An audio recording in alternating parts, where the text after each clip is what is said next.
Yes, with lots of love, welcome back to Disha Banking Exams channel. നിങ്ങൾക്ക് എല്ലാവർക്കും സുഖമാണെന്നും എല്ലാ കാര്യങ്ങളും വളരെ അടിപൊളിയായി ഏറ്റവും മികച്ച രീതിയിൽ മുന്നോട്ട് പോകുന്നുണ്ടെന്നാണ് കരുതുന്നത്. യെസ്, അപ്പം ഇവിടെ നിന്ന് വായിച്ചെടുക്കാൻ പറ്റുന്നത് പോലെ തന്നെ ഇതൊരു ക്ലാസ് ആണ് കേട്ടോ, നമ്മുടെ ആദ്യത്തെ ക്ലാസ് ആണ്. അതിലേക്ക് കടക്കുന്നതിന് മുമ്പേ ഏറ്റവും ആദ്യം സന്തോഷകരമായ ഒരു വാർത്ത പറയട്ടെ. ദിശ അക്കാഡമി ബാങ്കിങ് പ്രിപ്പറേഷന് വേണ്ടി മാത്രം യൂട്യൂബില് കണ്ടന്റ് വൈസ് അല്ലെങ്കിൽ റിവിഷൻ വൈസ് ക്ലാസ്സസ് അടങ്ങുന്ന ഒരു സീരീസ് ലോഞ്ച് ചെയ്യാൻ വേണ്ടി പോവുകയാണ്.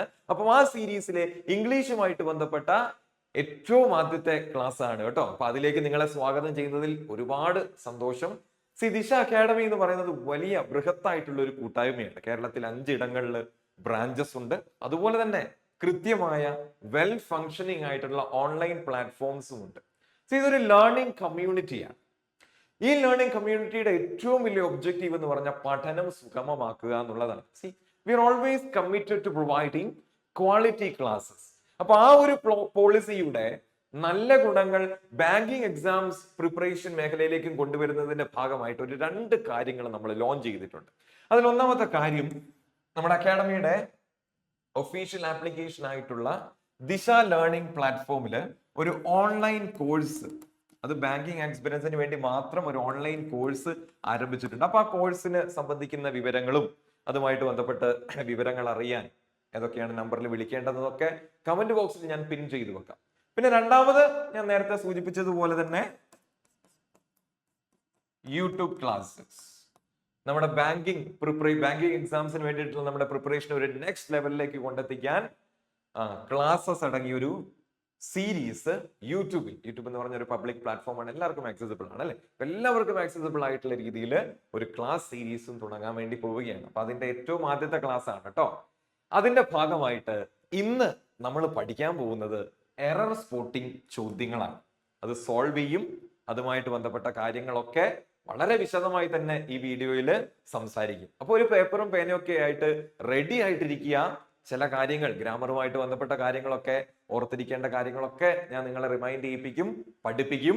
അപ്പൊ കൃത്യമായിട്ട് എഴുതിയെടുക്കുക. അറിയാത്ത മേഖലകൾ അത് ക്ലാരിറ്റി വരുത്തുക. യെസ്, അപ്പൊ ഞാൻ നേരത്തെ പ്രിപ്പറേഷൻ സ്ട്രാറ്റജി വീഡിയോയിൽ സൂചിപ്പിച്ചിരുന്നു, നിങ്ങൾ ഒരു തുടക്കക്കാരനാണെങ്കിൽ, അല്ലെ നിങ്ങൾക്ക് ഇംഗ്ലീഷ് ലാംഗ്വേജിന്റെ അടിത്തറ അത്ര സ്ട്രോങ് അല്ലെങ്കിൽ നിങ്ങൾ ചെയ്ത് പഠിക്കേണ്ട ചോദ്യ ടൈപ്പ് ഏതാണ്? എറർ സ്പോട്ടിംഗ് ആണ്. തെറ്റ് കണ്ടെത്തി അത് തിരുത്തി പഠിച്ച് മുന്നോട്ട് പോവുക. എവിടെ? ഈ ഒരു ഇനീഷ്യൽ സ്റ്റേജിൽ. ഓക്കെ, യെസ്, നമുക്ക് വെച്ച് താമസിപ്പിക്കാത്ത ഒന്നാമത്തെ ചോദ്യത്തിലേക്ക് കടന്നാലോ? Yes, moving on to the first question. ചോദ്യം കൃത്യമായിട്ട് വായിക്കുക എന്നുള്ളത് വളരെ പ്രധാനപ്പെട്ട കാര്യമാണ് കേട്ടോ. യെസ്, ദ കപ്പിൾസ് വർക്ക് എവിടെ? In upgrading rural technicians has set a benchmarking for future generation. കപ്പിൾസിന്റെ വർക്ക് എവിടെയുള്ള വർക്കാ? Upgrading rural technicians. ആ മേഖലയിലുള്ള വർക്ക് എന്തോ സെറ്റ് ചെയ്തു എന്നുള്ളതാണ്. സെറ്റ് എന്നുള്ളത് ഒരു വെർബാണ് അല്ലെ. എന്ത് സെറ്റ് ചെയ്തു? ഒരു ബെഞ്ച് മാർക്കിംഗ് എന്നാണ് ഇവിടെ കൊടുത്തിരിക്കുന്നത്. നിങ്ങൾ നോക്കിയേടാ, ഈ ഒരു വെർബിന്റെ, സെറ്റ് എന്ന് പറഞ്ഞ വെർബിന്റെ ഒബ്ജക്റ്റിന്റെ സ്ഥാനത്തല്ലേ യഥാർത്ഥത്തിൽ ഈ ബെഞ്ച് മാർക്കിംഗ് എന്ന് പറഞ്ഞ വാക്ക് ഇവിടെ വന്നിരിക്കുന്നത് അല്ലെ. ഒബ്ജക്റ്റ്. ഒരു സെന്റൻസിന്റെ ഒബ്ജക്റ്റിന്റെ സ്ഥാനത്ത് ഒരിക്കലും ഒരു വെർബ് ഫോം വരില്ല. ഈ ബെഞ്ച് മാർക്കിംഗ് എന്നുള്ളത്, ഈ ബെഞ്ച് മാർക്ക് എന്ന് പറഞ്ഞ വെർബിന്റെ ഒരു ING ഫോം ആണ്. അപ്പൊ ഇവിടെ എന്ത് പാടില്ല? വെർബ് പാടില്ല. ഒരു വെർബിന്റെ ഒബ്ജക്റ്റിന്റെ സ്ഥാനത്ത് ഒരിക്കലും മറ്റൊരു വെർബ് വരില്ല. അപ്പൊ ഈ ING അങ്ങ് കട്ട് ചെയ്ത് കളയാം. പിന്നെ നമുക്ക് എന്ത് മാത്രം മതി? ബെഞ്ച് മാർക്ക് എന്ന് മാത്രം മതി കേട്ടോ. ബെഞ്ച് മാർക്ക് മീൻസ് സ്റ്റാൻഡേർഡ് എന്നാണ്. എന്ത് സെറ്റ് ചെയ്തു? ഒരു സ്റ്റാൻഡേർഡ് സെറ്റ് ചെയ്തു. ആർക്ക്? വരും തലമുറയ്ക്ക്, ഫോർ ഫ്യൂച്ചർ ജനറേഷൻസ്. ഇതൊരു നൗൺ ആണ്, ഒരു നാമമാണ്. അപ്പൊ അതിന്റെ കാരണം കൃത്യമായിട്ട് മനസ്സിലായി എന്ന് വിചാരിക്കുകയാണ്. ഇത് സെന്റൻസിന്റെ ഒബ്ജക്റ്റിന്റെ സ്ഥാനത്ത് വരുന്നതുകൊണ്ട് we should never use a verb form. Instead we have to use a noun form അല്ലെ. നൗൺ ആണ് യൂസ് ചെയ്യേണ്ടത് എന്ന് മനസ്സിലാക്കുക. Bench mark, standard. Okay, question number 2.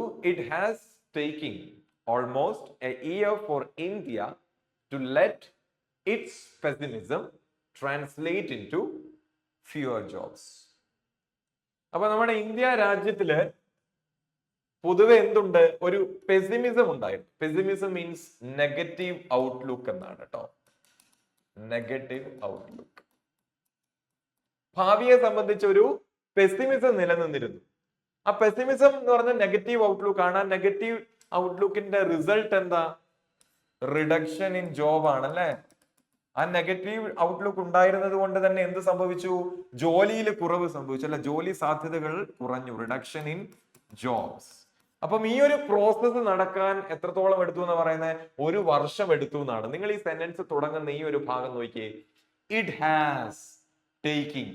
നമുക്കറിയാം subject plus has or have plus V3 ആണ് എന്ത്?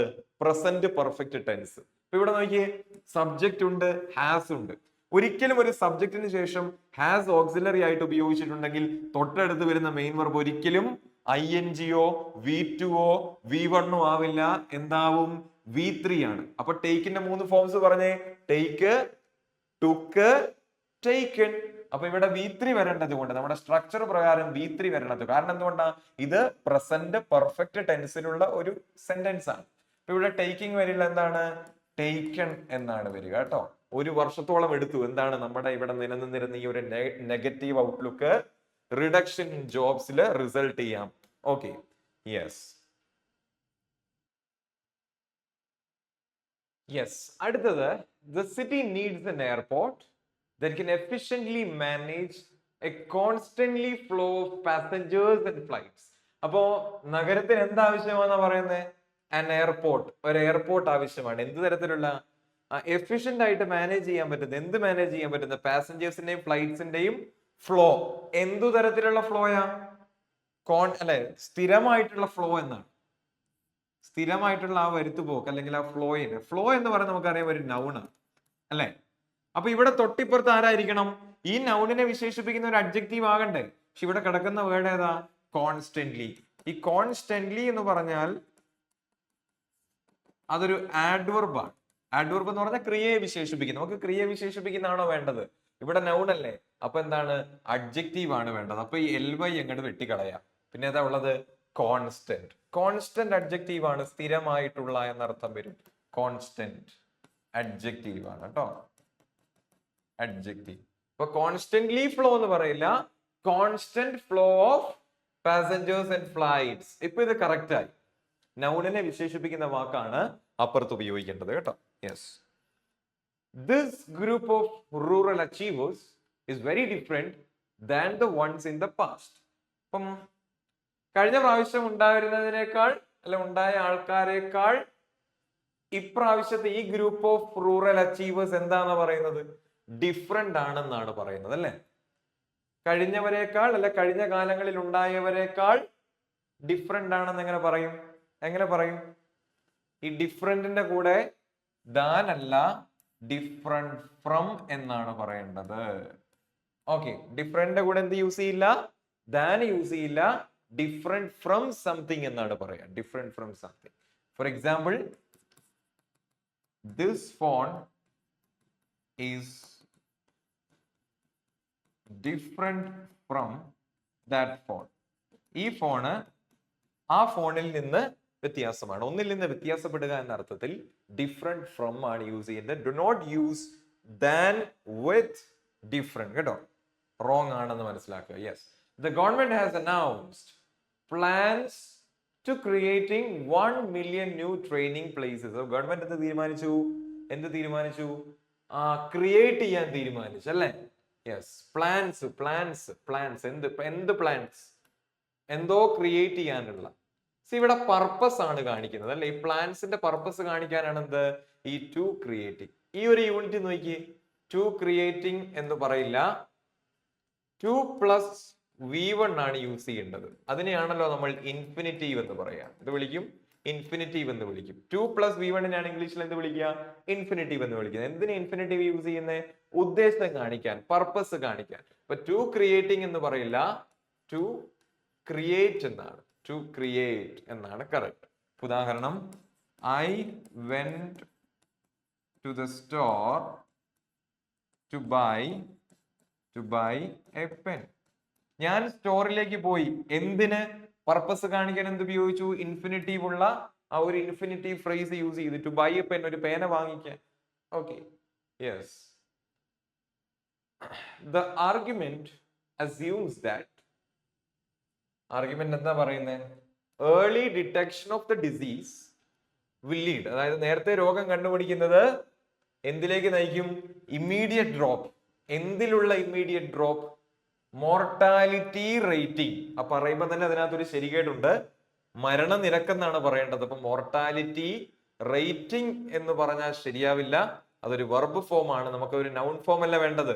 അപ്പം റേറ്റ് ആണ് അവിടെ കറക്റ്റ് ആയിട്ട് വരിക. എന്നാലല്ലേ അതൊരു നൗൺ ആയിട്ട് മാറത്തുള്ളൂ. നമുക്ക് മരണനിരക്ക്, നിരക്ക് എന്ന് പറയുന്നത് ഒരു നാമമാണ് അല്ലേ? യെസ്. അപ്പൊ അത് നിരക്ക് കൊടുക്കുക. റേറ്റിംഗ് എന്ന് പറഞ്ഞ ഒരു വെർബിന്റെ ING ഫോം ആണ്, അത് വരില്ല.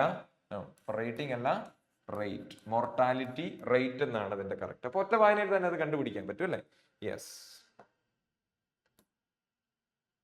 Witnessed the young soldier's ability to repeatedly hit bull's eye. എന്താ ബുൾസ് ഐ എന്ന് പറഞ്ഞ? ഹിറ്റ് ബുൾസ് ഐ എന്ന് പറഞ്ഞാൽ എന്താ? ഹിറ്റ് ബുൾസ് ഐ ഒരു കാര്യം കൃത്യമായിട്ട് ചെയ്യുന്നതിനെയാണ് എന്ത് പറയാ? കറക്റ്റ് ടാർഗറ്റ് കിട്ടുന്നതിനെയാണ് എന്ത് പറയാ? ഹിറ്റ് ബുൾസ് ഐ എന്ന് പറയാ.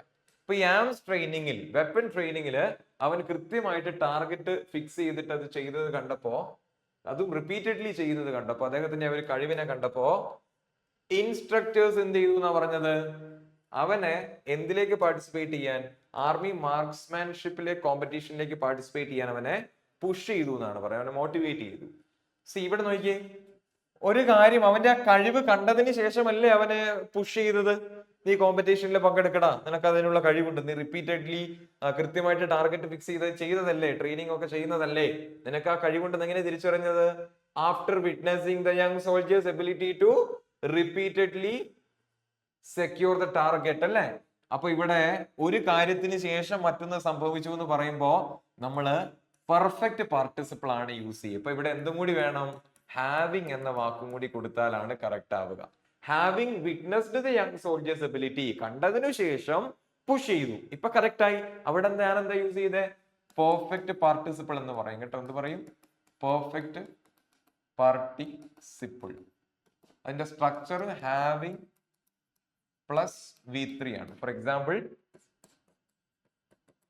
ഹാവിങ് ഈറ്റൺ, തിന്നതിന് ശേഷം, we left the hotel, hotel വിട്ടു അല്ലെ? Having eaten we left the hotel, തിന്നതിന് ശേഷം ഹോട്ടലിൽ നിന്ന് സ്ഥലം വിട്ടു. Okay, yes. It's all well known that, എല്ലാവർക്കും അറിയുന്ന കാര്യമാണ്. എന്താ എല്ലാവർക്കും അറിയുന്ന കാര്യം? Women are generally in favor of light topics like jokes and expressions.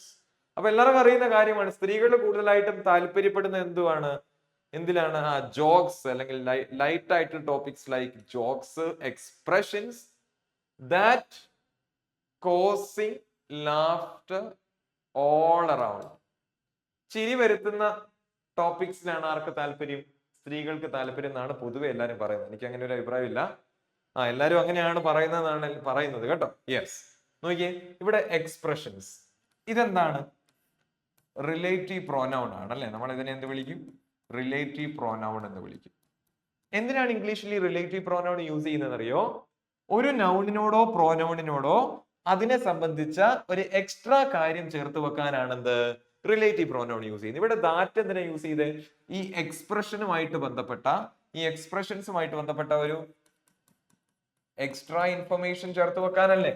അങ്ങനെ ചേർത്ത് വെക്കുമ്പോൾ നമ്മൾ ശ്രദ്ധിക്കേണ്ട കാര്യം, റിലേറ്റീവ് പ്രോനൗൺ ഏതിനോടാണോ ചേർത്ത് വെക്കുന്നത് ആ നൗണിനോട് ഒത്തുപോകണം ഈ റിലേറ്റീവ് ക്ലോസിലെ വെർബും. അപ്പൊ ഈ എക്സ്പ്രഷൻസ് എന്നുള്ളത് പ്ലൂറൽ നൗൺ അല്ലേ? പ്ലൂറൽ നൗൺ ആണ്.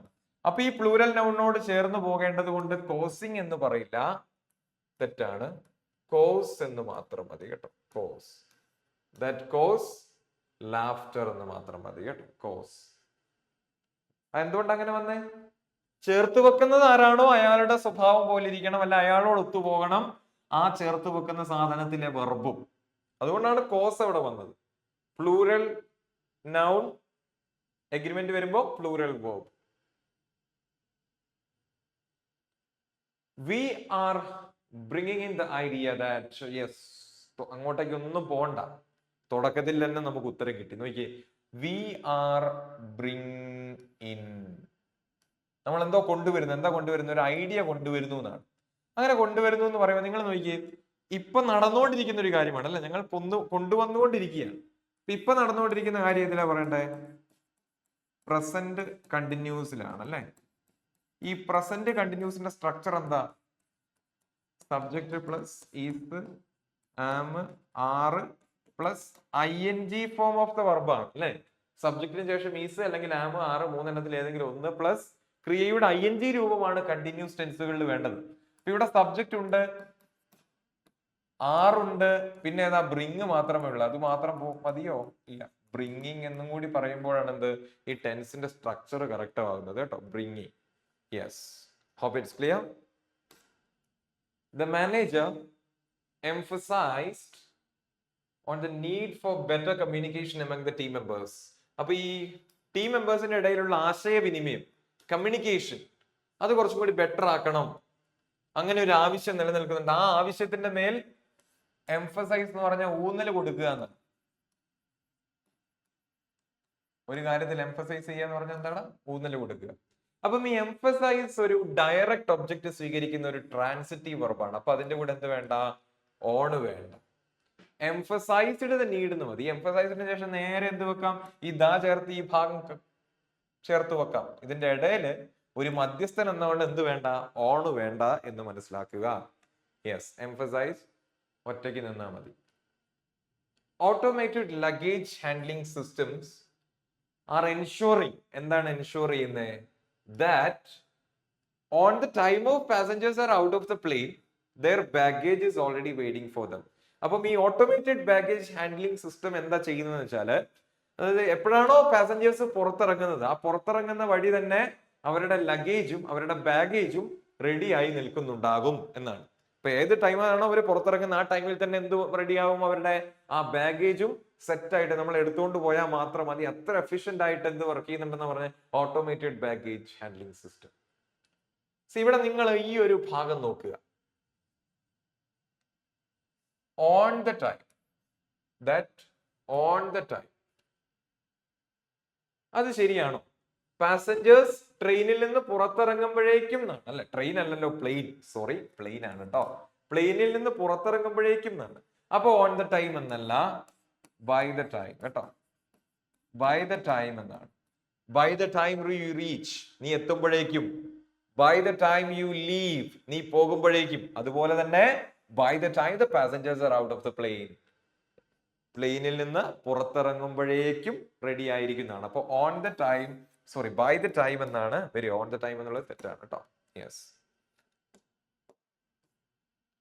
The committee has approved the proposal after carefully examination of all the documents. ഇപ്പൊ ഡോക്യുമെന്റ്സ് ഒക്കെ ഭയങ്കരമായ രീതിയിൽ സ്ക്രൂട്ടിനി ചെയ്തു, അത് നന്നായിട്ടൊന്ന് തിരഞ്ഞു അല്ലെ, എക്സാമിൻ ചെയ്തു.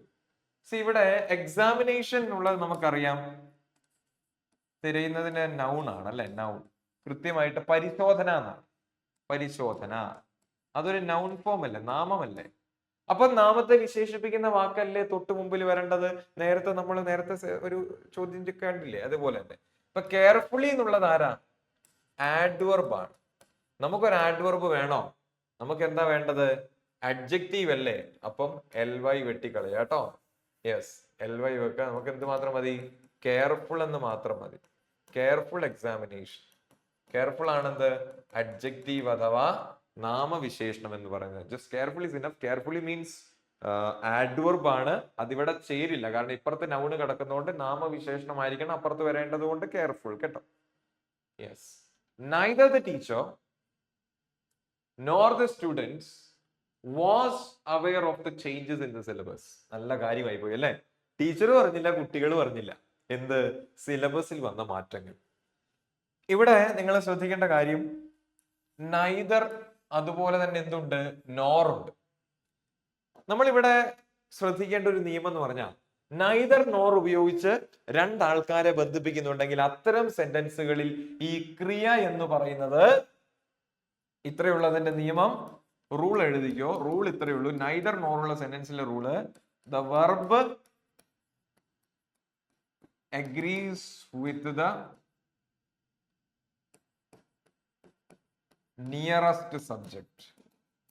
അതാണ് ഇവിടുത്തെ നിയമം കേട്ടോ. അപ്പൊ ഇവിടെ വെർബ് ഏതാ? വാസ്. അപ്പൊ നൈദർ നോർ ഉപയോഗിച്ച് ബന്ധിപ്പിക്കുമ്പോ രണ്ട് സബ്ജക്റ്റുകളെ ബന്ധിപ്പിക്കുമ്പോ verb should agree with the nearest noun. Nearest noun ഏതാ? പ്ലൂരൽ. സ്റ്റുഡൻസ് ഒന്നിൽ കൂടുതലില്ലേ? അപ്പം വെർബ് എന്തായിരിക്കണം? പ്ലൂരൽ ആയിരിക്കണം അല്ലെ? വെർബ് എന്തായിരിക്കണം? പ്ലൂരൽ. അപ്പം വാസ് അല്ല വേർ വരും. വാസ് വരില്ല, വേർ കേട്ടോ. യെസ്, വേർ ആണ് ശരി ഉത്തരം വരിക. അപ്പൊ അതിന്റെ റീസൺ മനസ്സിലായില്ലേ? Verb agrees with the nearest subject. മുല്ലപ്പൂവിന്റെ അടുത്ത് കിടക്കും കല്ലിനും ഉണ്ടാകും സൗരഭ്യം എന്ന് പറയുന്ന പോലെ അടുത്ത് കിടക്കുന്ന ആളെ നോക്കുക. സി ദ ലാസ്റ്റ് വൺ, അവസാനത്തെ ചോദ്യമാണ്. The number of participants have increased significantly this year. ഈ വർഷം പാർട്ടിസിപ്പൻസിന്റെ എണ്ണം, the number. സി ഇവിടെ നോക്കി എങ്ങനെ തുടങ്ങുന്നത്? the number of. ഈ നമ്പർ ഓഫ് എന്നുള്ളത് ഒരു സിംഗിൾ ക്വാണ്ടിറ്റി അല്ലേ? എ നമ്പർ ഓഫ് എന്നല്ലല്ലോ പറഞ്ഞത്, ദ നമ്പർ ഓഫ് എന്നല്ല. The number of means A specific quantity, single quantity. അപ്പൊ സിംഗിൾ ക്വാണ്ടിറ്റി എന്ന് പറഞ്ഞാൽ ഈ നമ്പർ ഓഫ് എന്നുള്ളത് യഥാർത്ഥത്തിൽ സിംഗുലർ യൂണിറ്റ് ആണ് അല്ലെ? അപ്പൊ ഇത് സിംഗുലർ ആയതുകൊണ്ട് തന്നെ വെർബ് എന്തായിരിക്കണം? നമ്മുടെ സബ്ജക്ട് വെർബ് എഗ്രിമെന്റ് ഇല്ലേ, ഇത് വളരെ പ്രധാനപ്പെട്ടതാണ്, സബ്ജക്ട് വെർബ് എഗ്രിമെന്റ്. അപ്പൊ അത് പ്രകാരം if the subject is singular, the verb has to be singular. അപ്പം ഹാവ് വരുമോ? ഇല്ല, has. The verb also has to be singular. അതുകൊണ്ട് ഹാസ് ഉപയോഗിച്ചു, ഹാവ് വരില്ല, കാരണം ദ നമ്പർ ഓഫ്. അപ്പൊ ഇതിൽ നിന്ന് നമുക്ക് എന്ത് മനസ്സിലാക്കാം?